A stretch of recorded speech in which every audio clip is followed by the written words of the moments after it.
Muito boa noite a todos. É um prazer estarmos aqui. Já estamos na mensagem 4 das 8 mensagens, por isso o tempo já está a passar. E vamos para um tema que, à primeira vista, parece um tema um pouco difícil, não é? Bitcoin e os eventos finais. Eu vou tentar explorar este tema de uma forma o mais simples possível para que todos possamos entender. Mas é importante nós sabermos o que é que se passa no mundo da tecnologia que poderá estar relacionado com os eventos finais. Eu hoje não trouxe o apontador, não é? Eu ontem fiz o favor de levar o apontador comigo embora e hoje não o trouxe, por isso vou precisar da vossa ajuda. E então, embora eu tenha um ali na minha mochila, mas vai correr bem. Vamos avançar. Então, vamos fazer um pequeno resumo. Nós vimos no sábado, então, esta luta entre o sábado e o domingo, é aquilo que vai estar em causa no tempo do fim. Podes avançar. Vimos também que em Apocalipse 17, em Ezequiel 21, nos fala de uma sequência de reinos que, por essa sequência, nós conseguimos entender que os Estados Unidos e Roma Papal são as forças, os poderes terrestres que vão, de alguma forma, implementar estas leis. Vimos também no passado que houveram quantas fases das leis dominicais? 5, certo? E a proposta é ver no futuro como é que será, ok? Já vimos que pelo menos 2 delas vão existir, ok? Vimos que a primeira lei dominical, que ela está em Apocalipse 13, 14, e que terá 2 argumentos. E este eu vou perguntar todas as noites. Quais são esses argumentos? Ok. Aquilo que nós vimos na profecia é aquilo que está a acontecer neste preciso momento. Depois temos uma segunda lei dominical, portanto a primeira é o descanso no sábado e a segunda é então o trabalhar... Desculpem, né? Estava a ver se vocês estavam atentos. Então a primeira é o quê? O mundo parar no domingo e a segunda será trabalhar no sábado. Para esta precisamos de um argumento diferente. Qual é? É um argumento financeiro. Muito bem, encontra-se em Apocalipse 13, 16. E esta, sim, significa receber ou o selo de Deus ou a marca da besta, certo? Agora, antes de entrarmos propriamente no assunto do Bitcoin e os eventos finais, eu queria parar um bocadinho para percebermos o que é isto de receber o selo de Deus ou a marca da besta. Pode ser? Só uns minutinhos. Então, nós vamos voltar ao texto que nós exploramos lá no sábado, Apocalipse 7. Lembram-se que foi em Apocalipse 7 que nós vimos que a ira de Deus está pendente, mas que não está a ser segurada, até que algo aconteça relacionado com o selo de Deus vivo? Lembram-se disso? Então, nós vamos continuar a explorar este texto, porque este texto diz-nos algo que é muito importante relacionado com o selo de Deus vivo ou com a marca da besta. Ora, vamos ler o texto, a partir do versículo 2. E vi outro anjo subir do lado do sol nascente, e tinha o selo de Deus vivo, que é o sábado. E clamou com grande voz aos 4 anjos, a quem fora dado o poder de danificar a terra e o mar. Quando finalmente for derramada sobre esta terra a ira de Deus, que vamos ver, penso na sexta-feira, então será derramada sobre a terra e o mar, e como vimos, o que é que será apalpado? Lembram-se?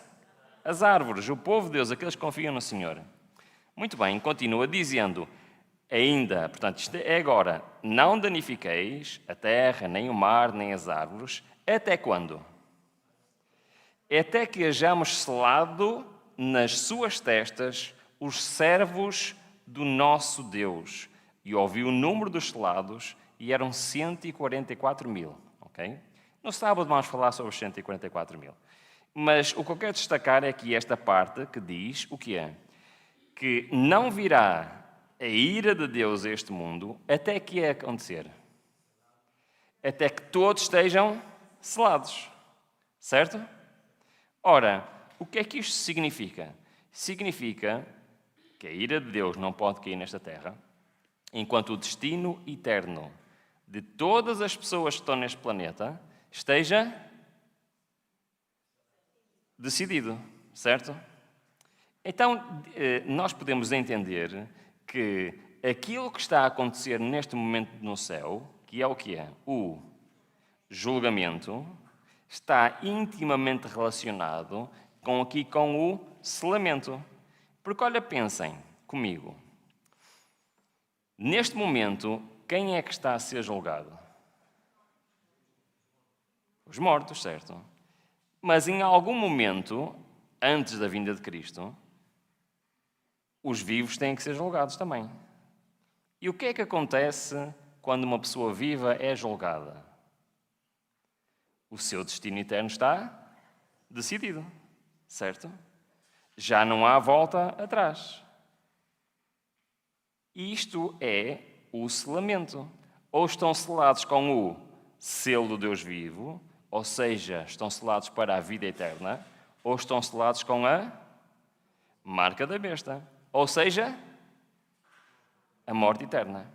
Então, não pode haver selamento, não pode haver julgamento dos vivos, enquanto não houver o selo de Deus e a marca da besta, certo? Ou seja, nós sabemos que antes da segunda lei dominical não pode ainda haver selamento, ou seja, o julgamento dos vivos. Tem que ser depois. Mas nós não sabemos quando. Isto é muito interessante, porquê? Reparem bem. Vamos lá ver se isto funciona. Tem que ligar, não é? Ok. Isso. Reparem bem. Nós, aqui em Apocalipse, capítulo 6, e agora tenho um desafio para vocês. Lembram-se de eu vos ter dito no sábado que os tempos verbais em profecia são muito importantes? Lembram-se disso? Então vamos prestar atenção aos tempos verbais. Apocalipse 6 diz o seguinte: quando ele abriu o quinto selo, vi debaixo do altar as almas daqueles que tinham sido mortos por causa da palavra de Deus e por causa do testemunho que sustentavam. Clamaram em grande voz, dizendo: até quando, ó soberano Senhor, santo e verdadeiro, não julgas, nem vingas o nosso sangue dos que habitam sobre a terra? É claro que isto é um texto simbólico, não é? Literalmente não está nenhum santo debaixo do altar a dizer nada, isto é apenas um simbolismo. Mas o que é que quer dizer? É como se os mártires do passado estão à espera de quê? De justiça para eles, estão à espera do julgamento, certo? E este pedido de julgamento, ou seja, o julgamento aqui em Apocalipse 6, está no passado, presente ou no futuro?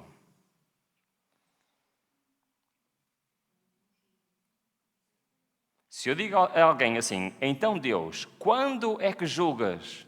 O julgamento já aconteceu? Não. Está a acontecer? Não. Então vai, então está no futuro. Muito bem. Mas quando nós chegamos em Apocalipse 11, diz o seguinte: na verdade, as nações se enfureceram, chegou, porém, a tua ira e o tempo determinado para serem julgados os mortos.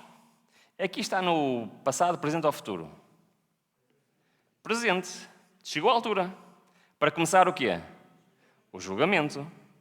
É interessante que em Apocalipse 16, o que é que diz? Então ouvi o anjo das águas dizendo: tu és justo, tu que és e que eras o santo, pois julgastes estas coisas, portanto derramaram sangue dos santos e dos profetas, também sangue lhe tens dado a beber, são dignos disso. Reparem, isto é quase como uma resposta a Apocalipse 6, não é?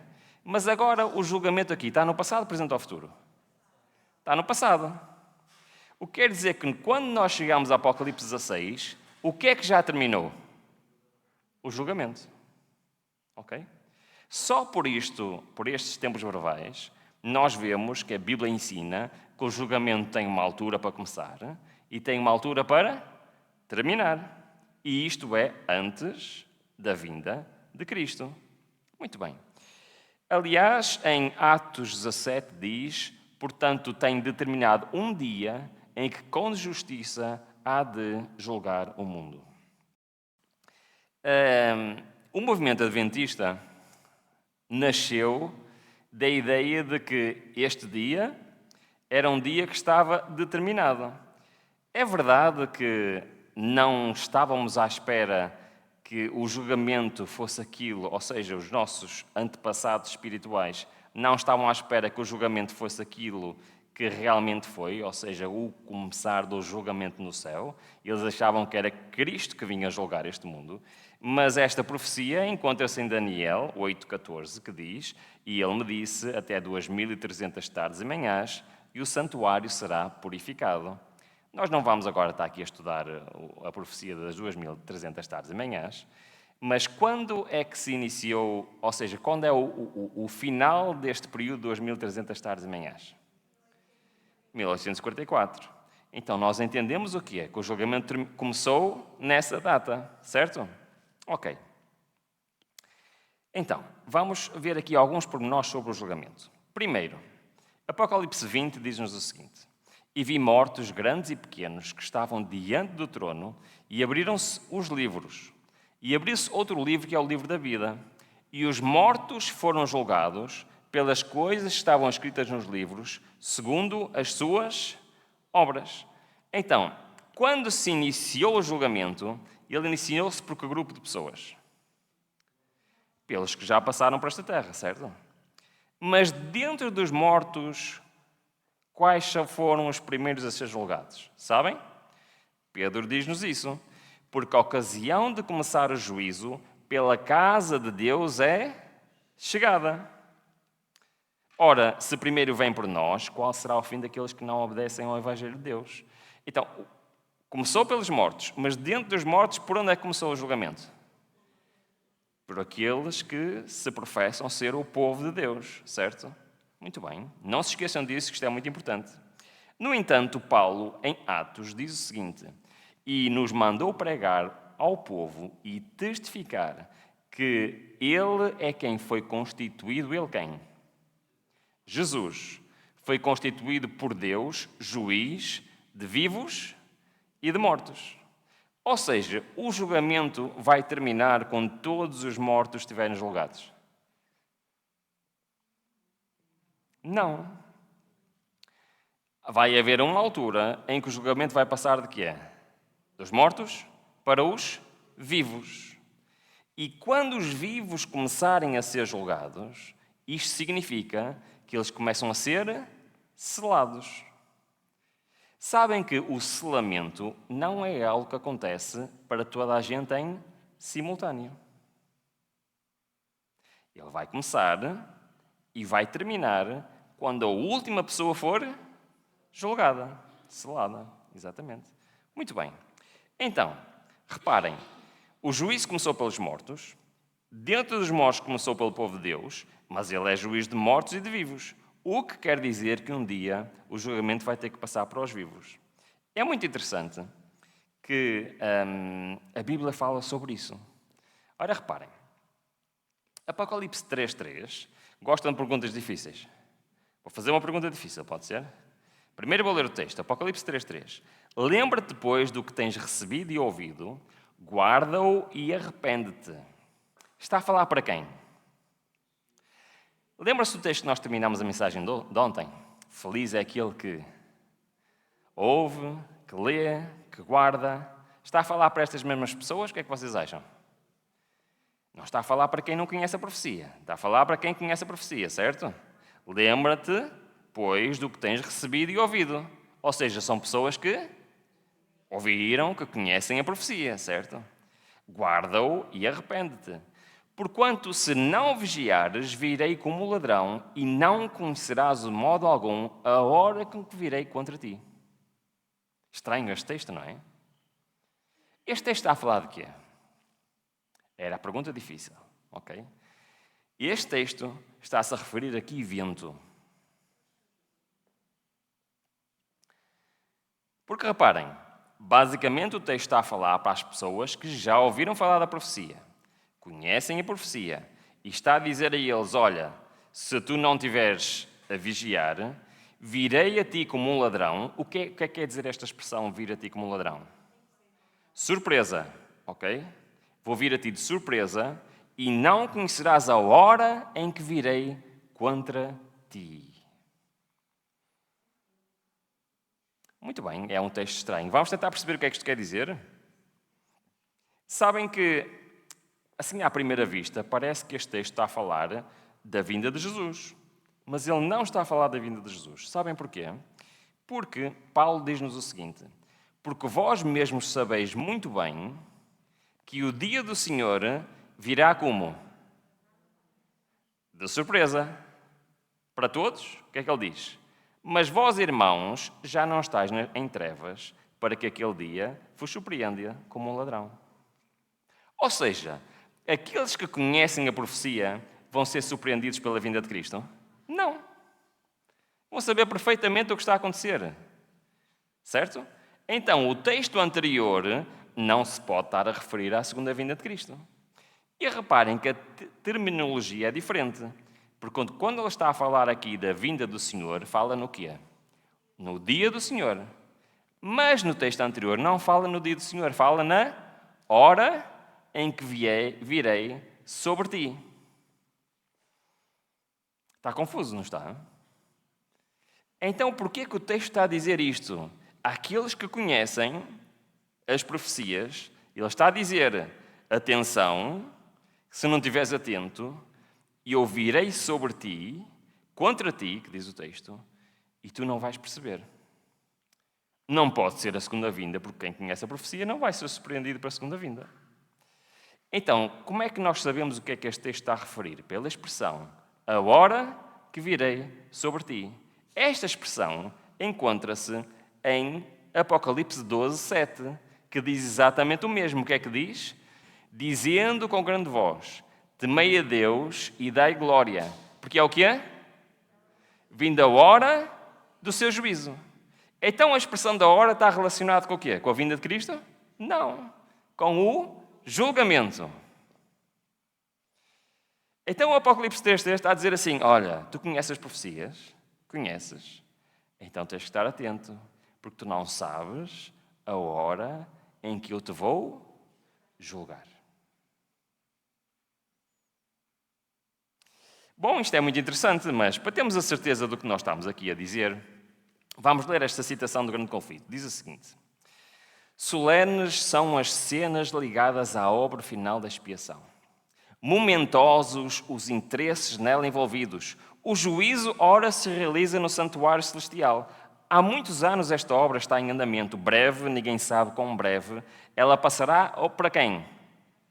Dos mortos para os vivos. Na augusta presença de Deus, nossa vida deve passar por um exame. Atualmente, mais do que em qualquer outro tempo, importa a toda a alma atender à admoestação do Salvador. Vigiai e orai, porque não sabeis quando chegará o tempo. Se não vigiares, virei a ti como um ladrão, e não saberás a que hora virei sobre ti. Virei. Então este texto de Apocalipse 3.3 refere-se a quê? À passagem do julgamento dos mortos para os vivos. E porquê é que isto é relevante? Porque, reparem bem, vamos voltar ao texto. Apocalipse 12.7, primeira mensagem angélica. Esta mensagem já foi pregada, sim ou não? Já. E ela foi pregada antes de começar o quê? O julgamento. Agora, eu tenho uma pergunta simples. A mensagem dos 3 anjos vai ser novamente pregada a todo mundo, sim ou não? Nós vamos falar sobre isso. Vamos falar um bocadinho sobre isso. Então imaginem, vamos pregar outra vez a primeira mensagem angélica, certo? Olha, vamos ler. Temei a Deus e dai glória. Está certo? Depois, porque é vinda a hora do seu juízo. Mas o julgamento já começou em 1844. Pois é. Esta mensagem vai ser pregada outra vez. Porquê? Porque se aproxima o julgamento dos vivos. E nós temos de ter a noção disto. Sabem porquê? Lembram-se de eu vos dizer que o tempo de preparação é hoje? Lembram-se, lemos em Sofonias, capítulo 2, temos de nos preparar quando? Antes que saia o decreto? Sabem porquê? Porque quando o julgamento dos vivos começar, vai começar por quem? Pela casa de Deus. por quem conhece as profecias. Não há segunda oportunidade. Quem não conhece terá uma segunda oportunidade ainda? Sim. Porque a pregação final do Evangelho vai trazer os trabalhadores da hora 10ª. E eles vão se juntar. Mas aqueles que conhecem profecia, irmãos, têm que estar prontos agora. Porque depois será tarde demais. Por isso é que o Senhor em Apocalipse 3:3 diz: se não vigiares, virei a ti como ladrão, e não saberás a hora em que virei sobre ti. Não saberás a hora do teu julgamento. Isto é uma das consequências das leis dominicais. Quando a segunda lei dominical estiver promulgada, nós sabemos que mais tarde ou mais cedo o que é que vai começar lá no céu? O julgamento dos vivos. E aquilo que for que nós decidimos na terra vai ser influenciado no céu. Se eu optar por cumprir com a lei do Senhor, estar do lado dele, independentemente das consequências, com que é que eu vou ser selado? Com o selo de Deus vivo.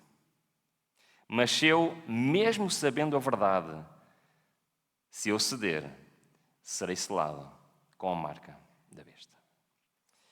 Muito bem, vamos agora ao tema 2, está bem? Isto foi só uma pequena introdução, que já durou quase metade do tempo, por isso vou ter que acelerar. Mas é uma parte importante da cronologia dos eventos finais. Então nós ficamos a saber que o julgamento dos vivos irá começar a seguir não sabemos quando, está bem? Não quer dizer que comece logo a seguir, mas a qualquer altura poderá começar. E por isso nós temos de estar preparados. Continua então o nosso estudo, Apocalipse 13, e vamos entrar no tema de hoje. Diz o seguinte: terceira lei dominical. E faz com que todos, pequenos e grandes, ricos e pobres, livres e servos, lhes seja posto um sinal na sua mão direita ou nas suas testas. Está a falar da segunda lei dominical. E vem qual é a consequência disto?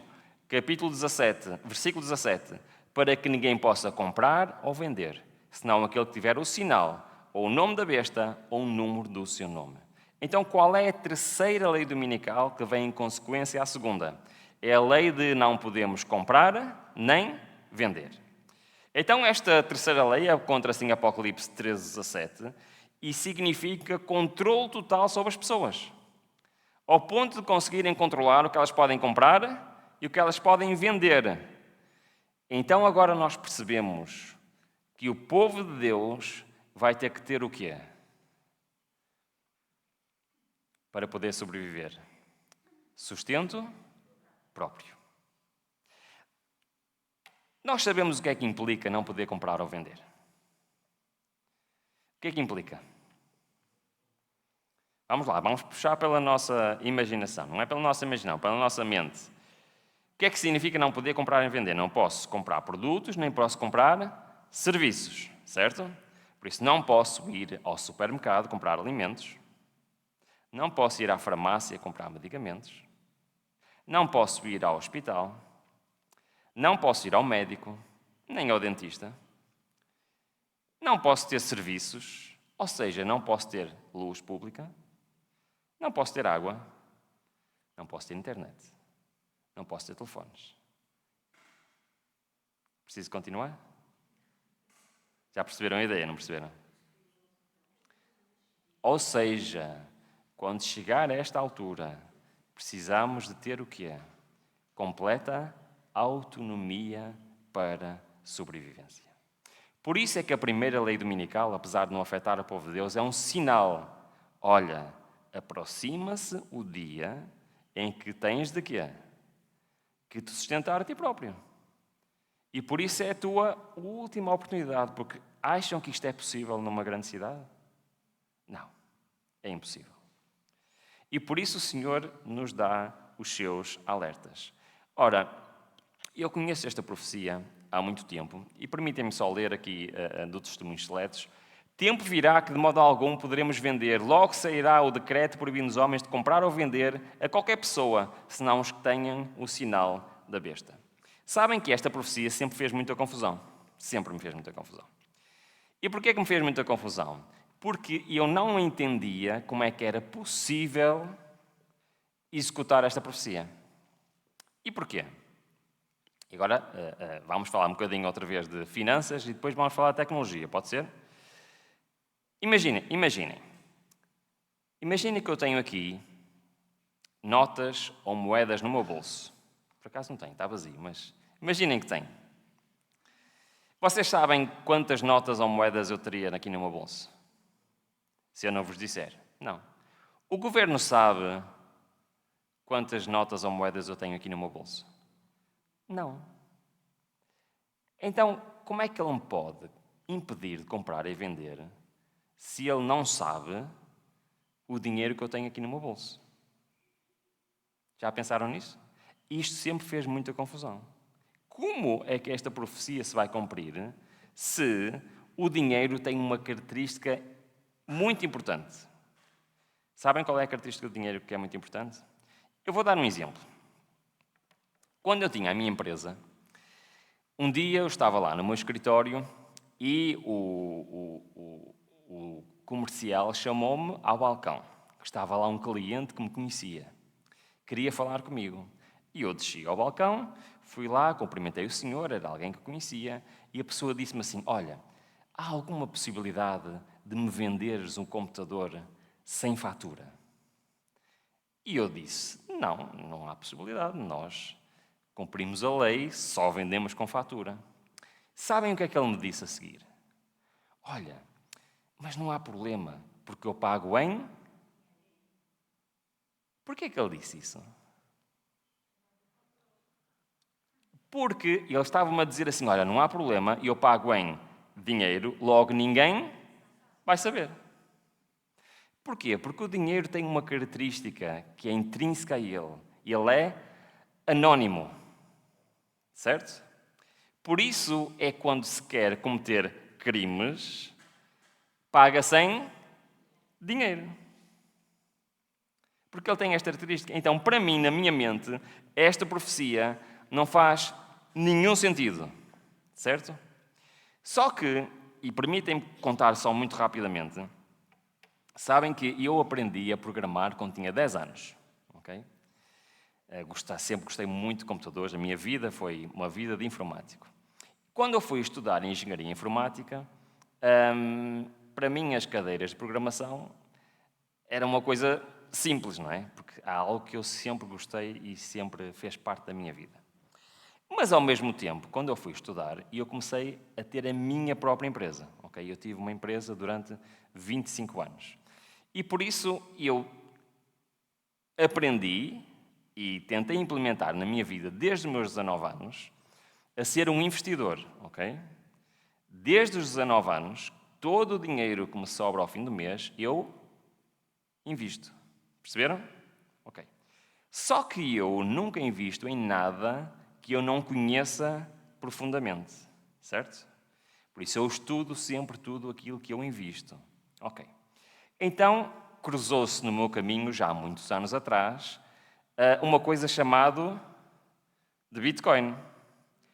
O que me levou a estudar profundamente o que aquilo era. E eu, como programador, fiquei muito surpreendido com aquilo que era. Ok? Já vou explicar porquê. Depois, em 2016, um pouco antes, eu fui estudar teologia, ok? E a parte de teologia que mais me fascinou e que se calhar que eu mais estudei foi a parte das profecias, ok? Então, houve uma altura em que se juntou o meu conhecimento de profecia com o meu conhecimento de programador, com o meu conhecimento de investidor e deu nesta mensagem, está bem? É só para dar-vos um contexto, porque é que eu estou a falar disto. E porquê é que eu vou falar disso? Já perceberam qual era o meu dilema, certo? Como é que é possível o governo impedir-me de comprar e vender se o dinheiro é anónimo? Ok. Então eu vou falar um bocadinho de uma tecnologia que começou há bem pouco tempo, há cerca de uns 14 anos. E essa tecnologia é o Bitcoin. Eu vou só falar, ali está as características principais do Bitcoin, mas eu vou ler este texto para ver se resume um bocadinho. Bitcoin é uma criptomoeda descentralizada e de código aberto. para transações financeiras de ponto a ponto sem intermediário. É considerada a primeira moeda digital mundial descentralizada, constituindo um sistema económico alternativo e responsável pelo ressurgimento do sistema bancário livre. As transações financeiras sem intermediários são verificadas por todos os usuários ou nós da rede, sendo gravadas em um tipo de banco de dados distribuído chamado blockchain. Agora, pergunta: quem já ouviu falar do Bitcoin? Ok, muitas pessoas já ouvem falar. Quem já ouviu falar de blockchain? Ok, menos. Quem sabe o que é o Bitcoin? Muito bem. Quem sabe o que é blockchain? Ok, muito bem. Temos duas pessoas. Então, preciso explicar para todos perceberem, está bem? Então, a grande inovação do Bitcoin foi a sua tecnologia chamada blockchain, que era uma tecnologia que, quando eu estudava engenharia informática, diziam que era impossível. Perceberam? Porque é uma base de dados distribuída. Já vou explicar, está bem? Não se assustem com os nomes, que o princípio é simples. Durante vários e vários anos, durante várias décadas, era o sonho de qualquer programador ter uma base de dados distribuída, mas pensava-se que era impossível. E eu vou explicar porquê. Então, quem é que se lembra disto? Alguém sabe o que é isto? Eu nasci em 1979, ok? E lembro-me perfeitamente, nos anos 80, o meu tio tem uma empresa, e eu ia lá, o meu pai trabalhava lá, eu ia lá muitas vezes para o escritório, estava lá à espera do meu pai, e chegava um cliente, certo? Queria fazer uma compra, e era necessário consultar a conta corrente do cliente. Sabem como é que se fazia isto nos anos 80? Ia-se a um armário, não é? Perguntavam o nome, como é que se chama o cliente? Chama-se Carlos. Então ia à letra C, não é? Puxava a gaveta com a letra C, procurava os fecheiros, e isso é que eram fecheiros, não é? Tirava um fecheiro, abria e estava lá a conta corrente do cliente Carlos. E ele então ia ver se ele podia fazer a compra ou não. Era assim que acontecia ou não? Era assim as bases de dados. Perceberam que é uma base de dados? Isto é uma base de dados. É que tem informação de um cliente, ou seja o que for. Simplesmente é a informação que está organizada. Ora, isto é seguro ou inseguro? O que é que vocês acham? É inseguro, não é? Ora, pensemos, imaginemos que na hora do almoço não está lá ninguém e vem um funcionário maroto, não é? E pega na ficha do Sr. Carlos e vai lá escrever que afinal ele não deve nada. É um problema para a empresa, não é? E é muito difícil de descobrir. Pois. E imaginem que há um incêndio naquele edifício. O que é que acontece a toda a base de dados? E agora temos um outro problema. Imagina que está um vendedor que vai à empresa de um cliente e precisa de consultar a base de dados. O que é que ele tem que fazer? Tem que ir à empresa, consultar os dados e depois voltar. Isto era ineficiente, mas era a maneira que se tinha de fazer as coisas. Ora, nos anos 80 inventaram os computadores, a internet. Hoje em dia alguém usa este tipo de base de dados? Quase ninguém, não é? Porquê? Porque é muito mais eficiente ter uma base de dados que está ligada à internet, certo? Então o que é que acontece? Quais são as diferenças? Pode-se aceder de qualquer lado. Agora eu estou do outro lado do mundo e consigo aceder à minha base de dados ou não consigo? Sim. Consigo faturar, consigo fazer vendas, consigo fazer notas de crédito, tudo. Isto tem muitas vantagens ou não? Tem tantas vantagens que todas as empresas, ou quase todas as empresas, usam este sistema. Perceberam? Mas isto é 100% seguro. Não é. Porquê? Porque pode um funcionário maroto, não é? Ir ali ao computador sem ninguém ver e mudar a ficha do cliente Carlos, ou não pode? Pode. ou mesmo alguém que consegue hackear o computador, do outro lado do Atlântico consegue chegar lá e mudar os dados da minha base de dados, não consegue? Pois é. Apesar de ser uma grande inovação, ela não é 100% segura. Mesmo havendo um incêndio, o que é que pode acontecer? Perder toda a base de dados. Muito bem, por isso é que os informáticos sonhavam em ter uma base de dados distribuída, ou seja, ela não está num local, mas está em vários locais ao mesmo tempo. Perceberam o conceito? Ok. E o que é que acontece se um local for destruído ou for comprometido? Não há problema nenhum, porque está em todos os outros locais. Perceberam? Muito bem, isto é uma base de dados distribuída. Ora, os informáticos achavam que isto era impossível, porque não havia nenhuma maneira de garantir que todas as bases de dados tinham exatamente a mesma informação. E isto é a grande descoberta que o Bitcoin nos trouxe. Uma base de dados distribuída, que está sempre igual e que é inviolável e que é, até hoje, infalível. Perceberam?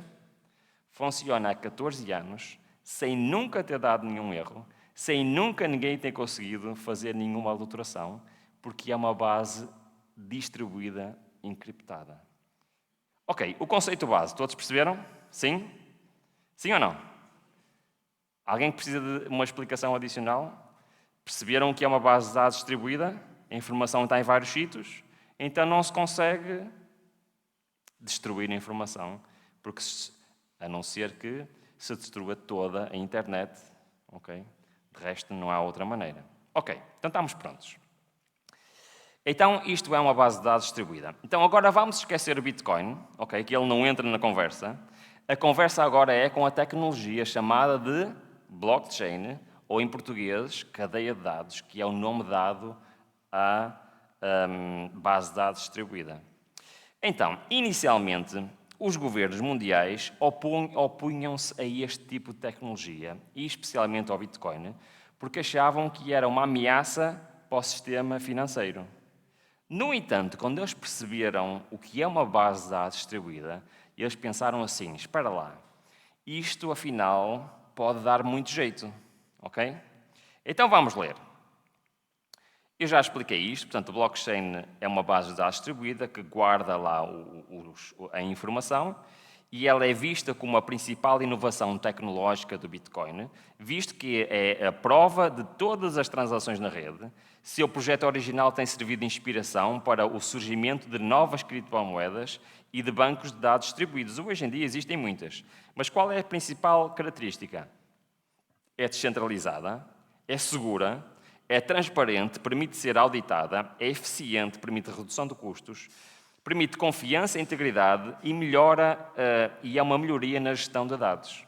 Ou seja, nos próximos anos, nós vamos ver a mesma transição que houve das bases de dados dos armários para as bases de dados informáticas.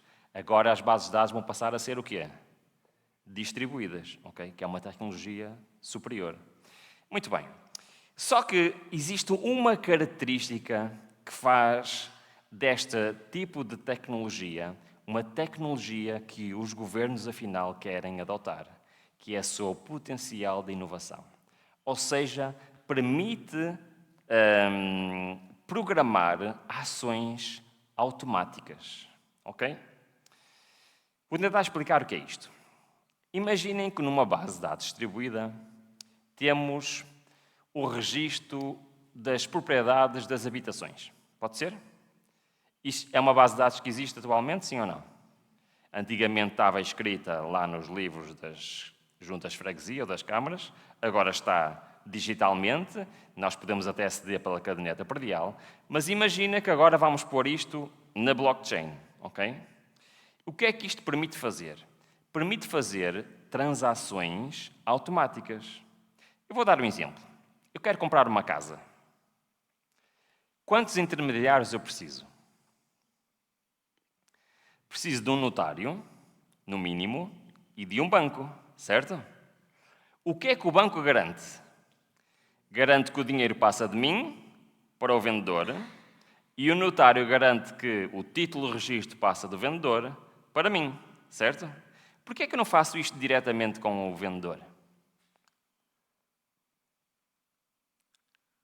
Porque estava a arriscar e eu dar o dinheiro e não receber o quê? A propriedade. Ou vice-versa. Estão a perceber? Então precisamos de intermediários para garantir a transação. Ora, na blockchain nós não precisamos. Podemos simplesmente programar lá que quando chega o dinheiro, automaticamente o que é que acontece? O título de propriedade passa para mim. Perceberam? Ou seja, permite transações automáticas, com regras pré-definidas. Isto chama-se potencial de inovação. Ora, isto chamou a atenção dos governos. Porquê? Porque a natureza descentralizada e programável do blockchain abre possibilidades para novas aplicações, para contratos inteligentes e para aplicações descentralizadas. E também abre possibilidade para algo que os bancos centrais acharam que era uma boa ideia. E agora vou fazer uma pergunta. Vamos lá ver. Quem já ouviu falar das CBDCs? Temos um, muito bem. Isto é muito interessante porque é assim. Reparem, nós estamos aqui algumas pessoas nesta sala e só uma ouviu falar disto, certo? No entanto, isto é um assunto muito importante. Sabem porquê? Porque isto é um assunto que vai mudar a nossa vida radicalmente. Ora, primeiro, o que é uma CBDC? É uma moeda digital do Banco Central. É a forma digital ou eletrónica da moeda fiduciária. Ontem falámos o que era uma moeda fiduciária, estabelecida como dinheiro através da regulação de um governo, lei ou autoridade monetária. O atual conceito desta moeda foi diretamente inspirado por quem? Pelo Bitcoin. Certo?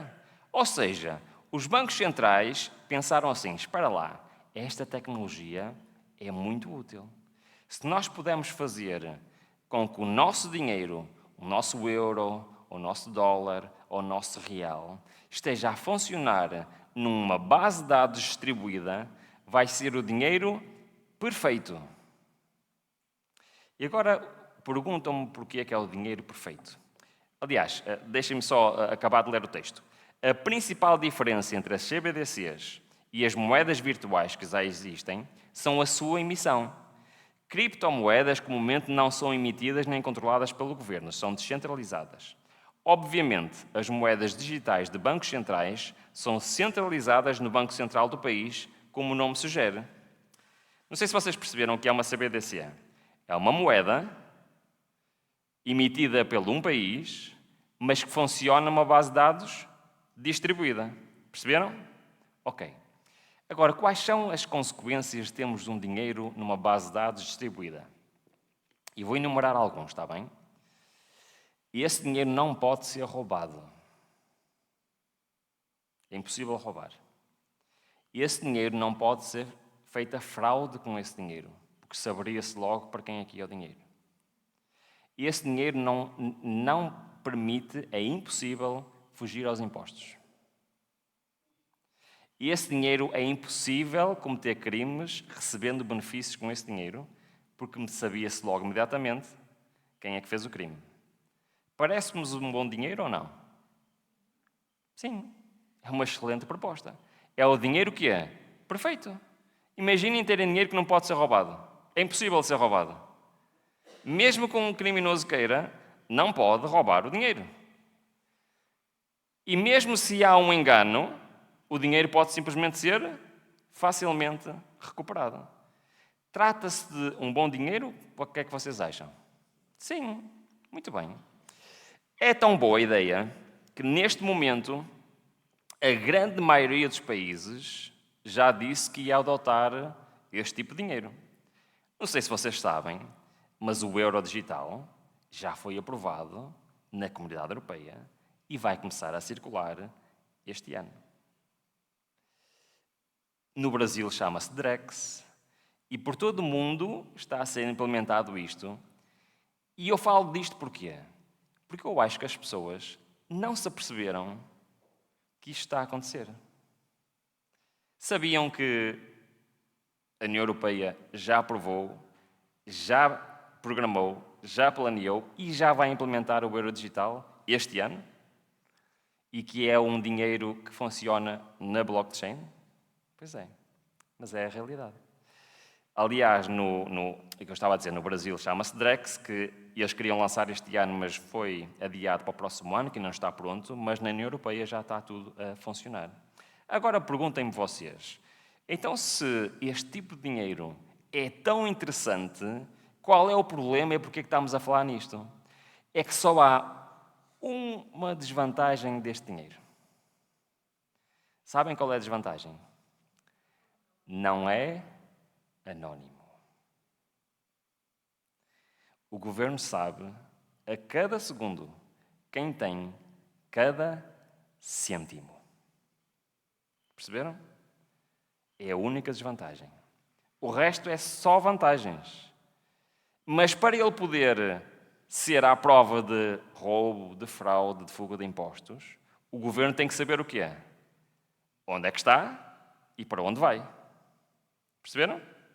Muito bem. Vou-vos apresentar, já estamos quase a terminar, vou-vos apresentar o Dr. Richard Werner. E ele é um professor universitário na Universidade de Winchester. E ele é um dos maiores escritores do mundo sobre dinheiro e sistemas financeiros. Okay? Ele é um especialista a nível mundial. E ele está a olhar para esta evolução do dinheiro e ele escreveu, e já deu várias, inclusive vou-vos mostrar uma entrevista que ele fez à revista Fortune, que é uma das revistas mais importantes a nível mundial sobre finanças. E reparem no que ele diz. Atenção, e ele não sei se ele é cristão ou não, mas ele não é adventista e não conhece as profecias, está bem? Mas reparem bem no que ele diz. Ele diz o seguinte. Ele diz que a concentração adicional do poder nas mãos dos bancos centrais não é o único perigo representado pelas CBDCs, ou seja, as moedas centrais, as moedas, agora esqueci-me do nome, pelas moedas do Banco Central. Diz assim, sua maior atração para os planejadores centrais é que elas facilitam a programabilidade, ou seja, podem ser automatizadas a fazer o quê? Determinadas funções. Imaginem dinheiro programável, que pode funcionar mediante regras pré-estabelecidas. Em outras palavras, o controlo sobre como um indivíduo é permitido usar essa moeda. Perceberam? As CBDCs não são uma solução para um problema, mas a mais recente meta na luta de décadas pelos planejadores centrais por poder máximo, ao custo desnecessário de crises, inflação, deslocamento económico e desemprego. Ora, este homem, que é um professor universitário, está a dizer o quê? Que este tipo de dinheiro vai permitir o quê? Poder máximo. Controle sobre como uma pessoa pode usar o seu dinheiro. Permite rastreamento e não há sigílio, porque eles têm acesso a toda a informação. A compra pode ser condicionada a uma autorização prévia. Pode permitir o congelamento instantâneo dos valores que temos. Pode ser usado como meios políticos, políticas monetárias punitivas, ou seja, pode ser usado como uma forma de punir as pessoas e inclui o risco de abuso e vigilância em massa. Olha, não sei o que vocês acham disto, mas eu acho isto muito interessante. Sabem que os bancos centrais têm uma autoridade que controla os bancos centrais a nível mundial, ok? É um banco que, eu não sei se já ouviram falar, mas é chama-se em inglês Bank for International Settlements. Ou seja, é o banco que faz o encontro de contas entre os bancos, certo? Por exemplo, se eu envio uma transferência daqui para a China, literalmente é descontado um número na minha conta e acrescentado na China. Mas as notas não viajam para lá, ok? Então, ao fim de determinado tempo, os bancos centrais fazem o quê? O encontro de contas, perceberam? Então, o diretor desse banco, que é uma das pessoas mais importantes do mundo no nível financeiro, deu uma entrevista a falar sobre o quê? Sobre as CBDCs. E reparem bem no que ele diz. E isto é a conclusão da mensagem de hoje. Uma diferença fundamental com a CBDC é que o Banco Central terá controlo absoluto sobre as regras e regulamentos que determinam o uso desse dinheiro, a obrigação financeira do Banco Central. Além disso, temos a tecnologia para impor isso. Sabem, irmãos, eu não sei se as CBDCs ou se o euro digital vai ser a ferramenta que vai ser usada no tempo do fim. Okay? Eu não sei. Eu não estou a dizer que é isto que vai acontecer. Mas a minha conclusão, que eu gostava que vocês pensassem nela, é: há 20 anos atrás, não havia tecnologia que permitisse o cumprimento da terceira lei dominical. Perceberam o que eu disse?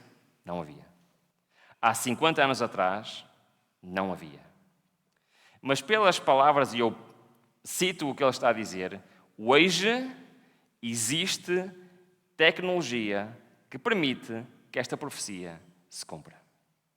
Não só existe, como ela está a ser implementada. E o que me leva a pregar sobre isto é um único motivo. E vocês são prova disso. Eu acho que ninguém está a reparar.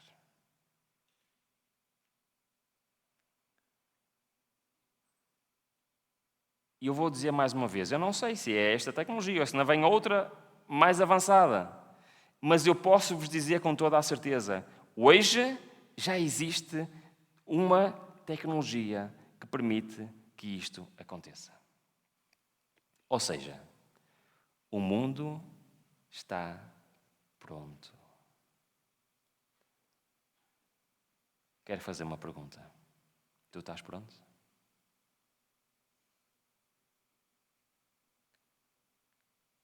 É a mesma conclusão que nós vamos tirar todas as noites. O mundo está pronto. Será que eu me estou a perceber disso? Será que eu vejo aquilo que está a acontecer à minha volta? Será que eu percebo as movimentações que se passam?